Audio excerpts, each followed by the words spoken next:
চাদা মাছের ভর্তা যে এত মজা হতে পারে এটা যদি আমি না বানাতাম কখনোই বুঝতে পারতাম না। আসসালামু আলাইকুম এভরিওয়ান, আজকে আমি আপনাদের সাথে চাদা মাছের ভর্তার রেসিপিটাই শেয়ার করতে যাচ্ছি।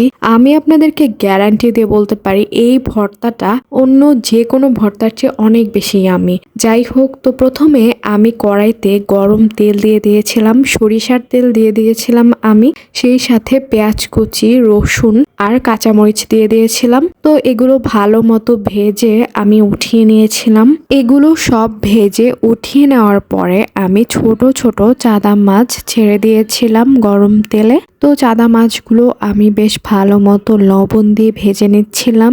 এ পর্যায়ে আমি হালকা একটু হলুদের গুঁড়াও দিয়ে দিয়েছিলাম।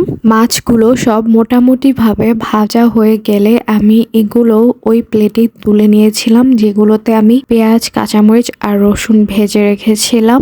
যাই হোক, তো এ পর্যায়ে আমি বাটাবাটির কাজ শুরু করে দেই। আমি পাটাতে প্রথমেই চাদা মাছটা দিয়ে দেই, তারপর আস্তে আস্তে মাছগুলো সব বেটে নিচ্ছিলাম।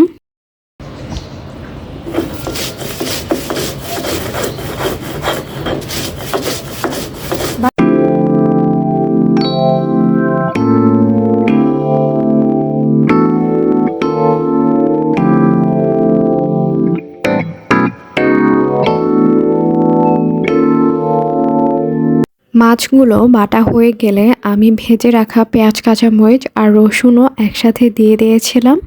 তো এখন আমি সবগুলো আবার একসাথে বেটে নিচ্ছিলাম।